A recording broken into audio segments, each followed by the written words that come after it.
안녕하세요. 여기가 승부처 축구토토 승무패 39회차 진행해 보도록 하겠습니다. 그럼 승무패 39회차 바로 진행해 보도록 하겠습니다.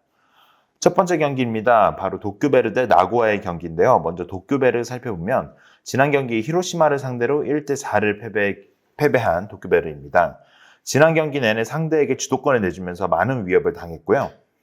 라인을 높여서 위협적인 공격 찬스를 만드는 과정이 굉장히 많습니다. 다만 득점이 이루어지지 않는다는 점이 굉장히 아쉬운데요. 또한 이로 인해 뒷공간 노출도 큰 문제이기도 합니다. 다음은 나고야입니다. 지난 경기 슈난을 상대로 1대1 무승부를 기록한 나고야입니다. 상대가 찬스를 더 살렸더라면 패배 가능성이 더 높았던 경기로 보여졌습니다. 공격 지포에서 좋지 못합니다. 외국인 선수들의 부진 및 부상 영향이 좀 있는데요. 빅찬스 메이킹 그리고 유효슈팅, 경기당 유효슈팅도 떨어지다 보니까 득점력에 있어서 아쉬운 부분이 굉장히 많습니다. 두 팀 한번 정리해 보도록 하겠습니다. 전력상 우위를 가져가는 팀은 나고야입니다. 라인이 높은 도쿄베르를 상대로 득점 찬스를 많이 만들 수 있습니다. 하지만 답답한 득점력을 고려해 본다면 무승부 가능성도 있어 보입니다. 이번 경기는 도쿄베르의 무패를 예상해 보도록 하겠습니다. 두 번째 경기입니다. 니가타 대 가와사키의 경기입니다. 니가타부터 살펴보면 지난 경기 가시마를 상대로 1대1 무승부를 거둔 니가타입니다. 후반에 보여준 경기력은 매우 좋았습니다. 그리고 충분히 승리할 수도 있었다고 보여집니다. 골문을 벗어나는 아쉬운 슈팅들이 굉장히 많았는데요. 볼을 점유하고 자신들의 플레이를 하는 것을 선호하는 니가타입니다. 확실한 공격 패턴은 존재합니다. 가와사키 살펴보겠습니다. 지난 경기 빗셀고베를 상대로 0대1 패배를 기록한 가와사키입니다. 코너킥 상황에서 헤딩을 제외한 결정적인 찬스들은 거의 없었습니다. 시즌 전체적으로 봤을 때는 찬스를 만드는 과정이 그리 나쁜 편은 아닙니다. 하지만 득점력 부재로 생기는 문제들이 굉장히 많습니다. 두 팀 한번 정리해 보겠습니다. 확실한 패턴을 가지고 공격을 전개하는 니가타가 더 좋은 경기력을 보여줄 가능성이 높다고 보여집니다. 이번 경기는 니가타의 승리로 예상해 보도록 하겠습니다. 세 번째 경기입니다. 대구FC 대 전북현대의 경기입니다. 먼저 대구부터 살펴보겠습니다. 지난 라운드 제주를 상대로 1대0 승리를 거둔 대구입니다. 3연패에서 분위기 반전은 성공했고 후반전의 공격력도 많이 올라왔습니다. 박철현 감독의 3-4-3 시스템은 어느 정도 자리가 잡혔습니다. 다만 세징야의 퍼포먼스의 영향력은 아직까지도 중요합니다.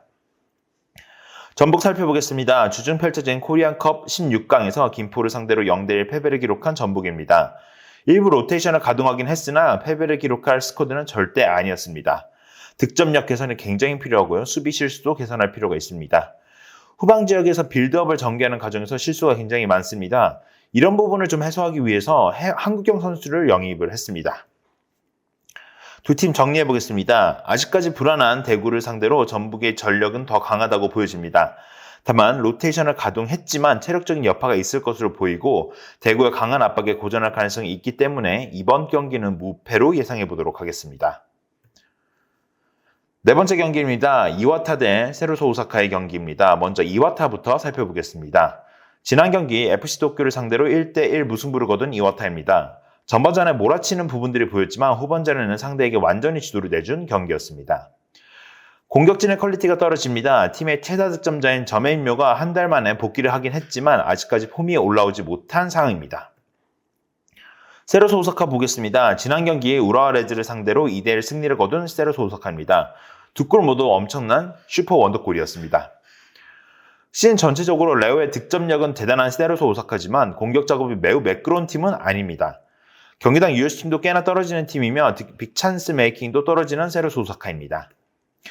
두 팀 한번 정리해 보겠습니다. 두 팀 모두 공격 전개 퀄리티가 굉장히 아쉬운 팀입니다. 다만 이와타의 전력이 워낙 좋지 못하는 점에서 세로소 오사카가 충분히 승리를 거둘 수 있을 것으로 보여집니다. 이번 경기는 이와타의 패배로 예상해 보도록 하겠습니다. 다섯 번째 경기입니다. 간바 오사카 대 빗셀 고베입니다. 먼저 홈팀 간바 오사카부터 살펴보겠습니다. 지난 경기 가시와를 상대로 2대1 승리를 거둔 간바 오사카입니다. 7경기 연속 패배가 없습니다. 수비적으로 준비가 굉장히 잘 되어 있는 팀인데요. 실점이 매우 적습니다. 18경기에서 13실점만 기록하고 있습니다. 다음은 원정팀 빗셀고베 살펴보겠습니다. 지난 경기 가와사키를 상대로 1대0 승리를 거둔 빗셀고베입니다. 한 골만 기록한 경기라는 점이 굉장히 아쉬울 정도로 경기력은 좋았습니다.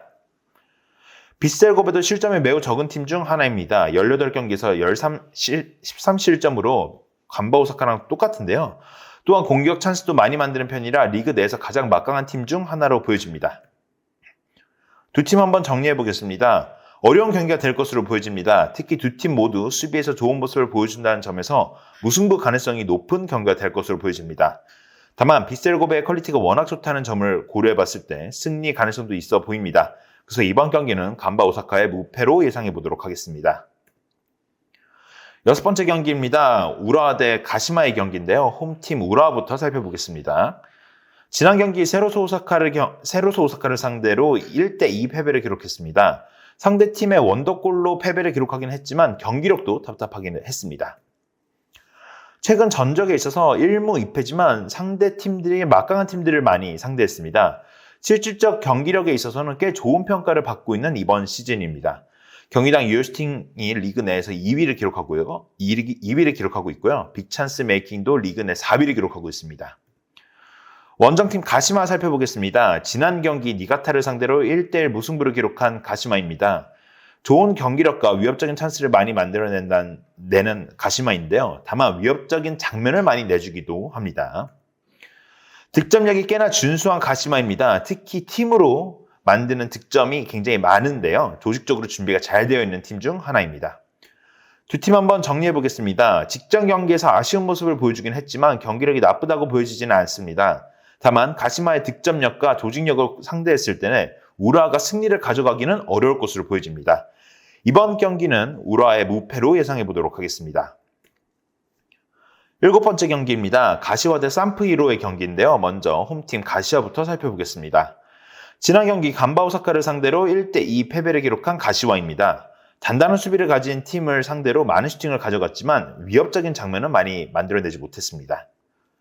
득점 찬스를 만드는 능력은 있는 팀입니다. 하지만 득점력이 떨어지는 문제가 있습니다.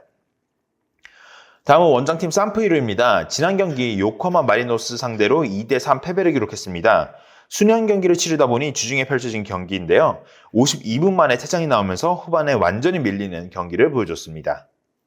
그래도 득점력에 있어서 나쁘지 않은 팀으로 보여집니다. 직전 경기에서도 공격진 한 명이 부족해도 선수의 퀄리티로 득점을 하는 등 공격력이 그리 나쁜 편은 아닙니다. 정리해보겠습니다. 직전 경기 패배를 기록하긴 했지만 산프히로가 굉장히 좋은 모습을 보여주고 있다는 점에서 충분히 승리를 거둘 수 있다고 보여집니다.